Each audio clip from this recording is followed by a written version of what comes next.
तो स्वागत करता हूँ इस सेकंड क्लास में। इस क्लास में हम लोग बात करेंगे मानव जनन के बारे में और एमसीक्यू का पूरा कलेक्शन रहेगा। मैं बता दूँ लक्ष्य अब दूर नहीं है, बहुत जल्दी हम लोग क्रॉस कर जाएंगे। पूरे चैप्टर का हम लोग चैप्टर वाइज जो है एमसीक्यू हम लोग जल्दी जल्दी फाइनल कर रहे हैं, ठीक है। और Jharkhand academic council class 12th biology MCQ collection बहुत जल्दी जल्दी हम लोग कवर करने वाले हैं। वीडियो को शुरू से लेकर लास्ट तक देखिएगा, अन्य दोस्तों के पास शेयर कर दीजिएगा और इसे ज़्यादातर आप याद करने के वे में लीजिए कि जल्दी से जल्दी आपको ये याद करना है। हो सके तो आप लिख कर प्रैक्टिस कीजिए और भी बेहतर हो जाएगा, ठीक है। चैप्टर है आज का मानव प्रजनन, जिसको हम लोग ह्यूमन रिप्रोडक्शन बोलते हैं, शॉर्ट में मानव प्रजनन में जनन भी बोल सकते हैं।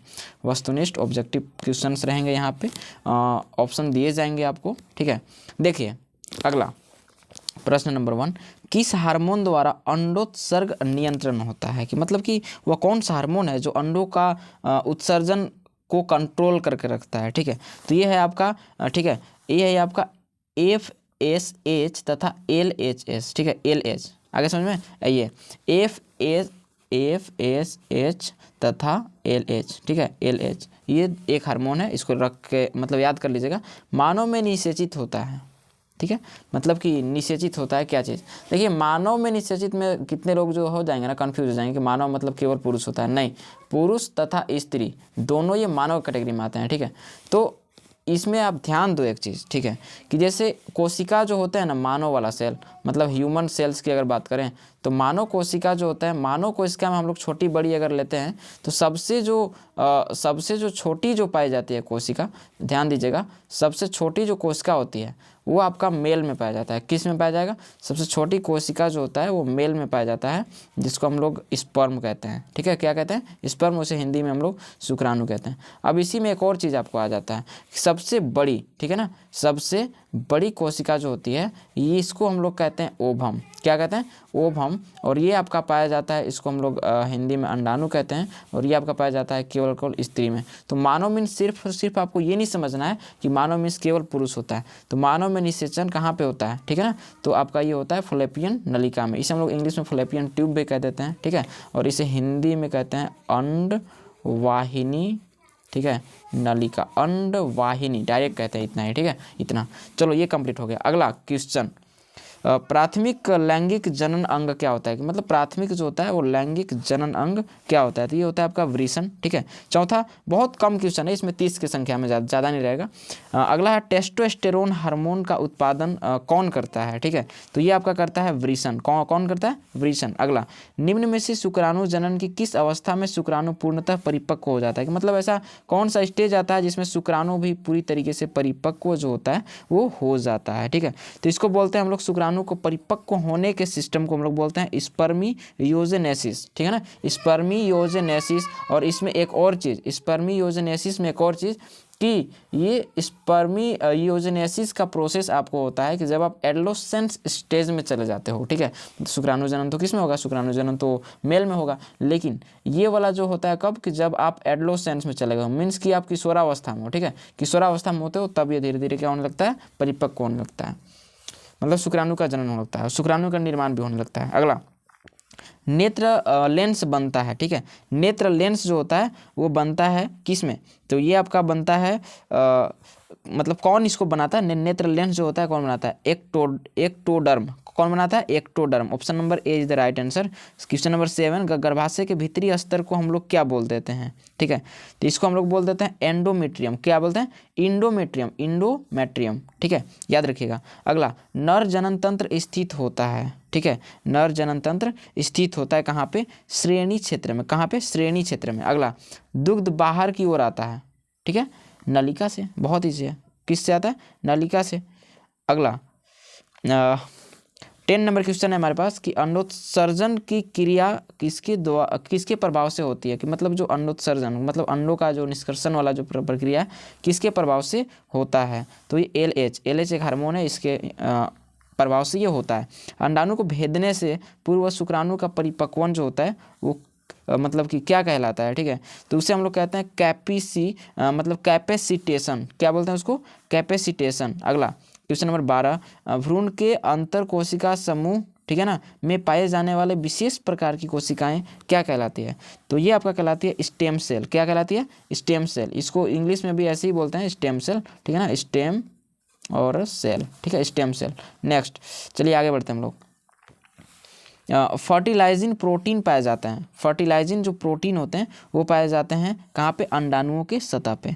फर्टिलाइज जो होता है वो तो अंडाणु का होता है ना, हम लोग नहीं बोल सकते कि स्पर्म का फर्टिलाइजेशन मतलब कि निषेचन होता है, वो होता है आपका किस चीज़ का? ओवम का। तो इसीलिए अंडाणु का जो ओवम्स लेयर जो होते हैं इसी पे आपको फर्टिलाइजिंग का प्रोटीन पाए जाते हैं, जिसके कारण फर्टिलाइजेशन की प्रोसेस को संपन्न किया जाता है। गोनेडोट्राइप्सिन, ठीक है ना, गोनेडोट्राइप्सिन हार्मोन्स जो होते हैं ये क्या होते हैं? ठीक है, तो इसका भी इसी हार्मोन का यहाँ पे हम लोग FSH तथा LH ये होते हैं, ठीक है ना। गोनेडोट्रोप्सिन जो हार्मोन है इसी को बोलते हैं हम लोग, ठीक है। आगे जो शुक्राणु का जो नलिका होता है वे नलिकाएं कहलाती है जो फैली होती है। कहाँ से कहाँ तक माने कि जो शुक्राणु का जो नलिका होता है वो आपका फैली रहती है, वो फैली रहती है वृषण जालिका से लेकर, मतलब जहाँ से वृषण से और शुक्राणु का निर्माण होता है वहाँ से लेकर शुक्रवाहक तक, ठीक है। अगला तो इसका करेक्ट आंसर बी हो जाएगा 15 का। मासिक चक्र के दौरान जो लेडीज़ में अंड निर्माण सामान्यतः होता है किस मतलब कैसे? ठीक है, तो ये 16 नंबर की क्वेश्चन है। इसका जो कम प्रसारी प्रावस्था के अंत में होता है, ठीक है। चलिए आगे। रजोचक्र का तत्कालिक शुरू हो जाना निम्नलिखित में से किस हार्मोन की उपलब्धता समाप्त होने का कारण होता है? कि जैसे कभी कभी होता है कि जिसको रजोचक्र बोलते हैं उसको तत्कालिक मतलब अचानक से मतलब शुरू हो जाना, ठीक है। तो उसको कौन सा हार्मोन की उपलब्धता जो होती है वो समाप्त हो जाती है तब ऐसा होता है, ठीक है। तो वो तो प्रोजेस्टेरोन है, ये आपका क्लास 10th में भी ये चीज़ था, ठीक है। अगला नर में पाया जाने वाला जो होता है प्रमुख जनन अंग जो होता है क्या होता है? तो ये तो आपका ये हो गया, ठीक है, वृषण, ठीक है। 18 का क्या हो गया? वृषण। अगला प्रत्येक छाती के ग्रंथिमय ऊतक 15 से 20 बार विभाजित हो जाते हैं, ठीक है। तो विभाजित होते हैं किस चीज़ में ये विभाजित हो जाएंगे? तो ये हो जाएंगे ममेरी पालिया में। किस चीज़ में? ममेरी पालियों में, ठीक है। अगला क्वेश्चन नंबर 20, शुक्राणु जनन प्रेरित होता है। शुक्राणु जनन प्रेरित होता है किसमें? ACTH द्वारा। ACTH एक हार्मोन है, इसी के द्वारा वो क्या होते हैं? प्रेरित हो जाते हैं। नेक्स्ट चलिए बढ़ते हैं हम लोग आगे 21 नंबर क्वेश्चन की ओर। देखिए अंडाणु में बाहर से अंदर की ओर अस्त्रों का निम्न में से कौन सा क्रम होता रहता है? मतलब कि अंडाणु में बाहर से अंदर की ओर अस्त्रों का निम्न में से कौन सा क्रम होता है, ठीक है। इसमें आपका होता है कोरोना रेडिएटा। क्या होता है? कोरोना रेडिएटा, जोना पेल्यूसिड और पीतक कला। आगे समझ में, ये ऑप्शन नंबर सी हो जाएगा इसमें। अगला कॉर्पस ल्यूटियम का विकास होता है, मतलब क्वेश्चन नंबर 22 में कॉर्पस ल्यूटियम का विकास होता है किसमें? अंडकोश से कि नेफ्रोस्टोम से कि ग्रेफियन फॉलिकिल से कि एंडोमेट्रियम से, ठीक है। तो क्वेश्चन नंबर 22 का आपका करेक्ट आंसर हो जाएगा सी, मतलब कि ग्रोफियन फॉलिकिन से, ठीक है। अगला सर्टोली कोशिकाओं का नियमन कौन से पिट्यूटरी हार्मोन से होता है? पिट्यूटरी हार्मोन को हम लोग बोलते हैं पीयूष हार्मोन, जो पीयूष ग्रंथि से निकलता है। तो सर्टोली कोशिकाओं का जो नियमन होता है कौन से पिट्यूटरी हार्मोन से होता है? तो ये आपका होता है 23 का ऑप्शन नंबर ए, मतलब कि FSH से होता है, ठीक है।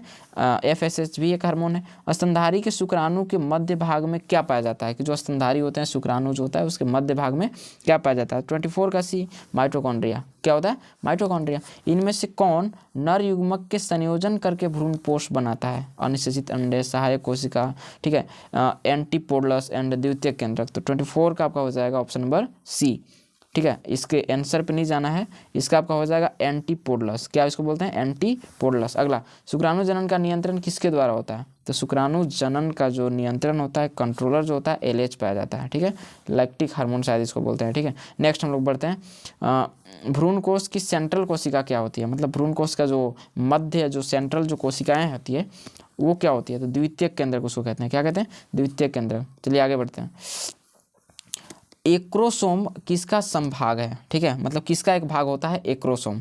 तो यहाँ पे ऑप्शन आपको दिख रहा होगा, ब्लास्टोसिस्ट मतलब लिखा है, प्रारंभिक डिंब कोशिका लिखा है, मानव शुक्राणु का शिरस्थ भाग लिखा है, मानव शुक्राणु का मध्य भाग लिखा है। तो 28 का आपका ऑप्शन नंबर सी हो जाएगा। मानव शुक्राणु का शिरस्थ भाग को हम लोग एक्रोसोम बोलते हैं। क्या बोलते हैं? एक्रोसोम बोल देते हैं। चलिए आगे। सर्टोली कोशिकाएं पाई जाती है। सर्टोली कोशिका आपका कहाँ पे पाया जाएगा? ठीक है, तो ये आपका वृषण में होता है, बहुत ईजी है। इसके बाद गैमिट निर्माण को हम लोग क्या बोल देते हैं? जो गैमिट निर्माण होता है उससे हम लोग कहते हैं गैमिटोजेनेसिस, ठीक है। जेनेसिस मतलब तो होता ही है जनन करना। अब जियोलॉजी के हिसाब से देखिएगा तो जैसे सेल जनन को हम लोग क्या बोलते रहते हैं? पेट्रोजेनेसिस। वैसे ही यहाँ पे भी हो जाएगा गैमिट निर्माण को गैमिटोजेनेसिस, ठीक है। चलिए, ये था बायोलॉजी का। अभी मैं इसका लेक्चरर तो नहीं करवाया हूँ, अफसोस है कि हम अपने अकॉर्डिंग इसे नहीं समझा पा रहे हैं, ठीक है। आपको केवल हम ऑब्जेक्टिव ही प्रोवाइड करवा पा रहे हैं, लेकिन कोई बात नहीं, नेक्स्ट ईयर से हम लोग क्लियर, अभी इसी वर्ष से लेक्चरर वीडियो लाएंगे। चलिए, कोई बात नहीं, चलिए मिलते हैं किसी न्यू लेक्चरर वीडियो में, तब तक के लिए जय हिंद।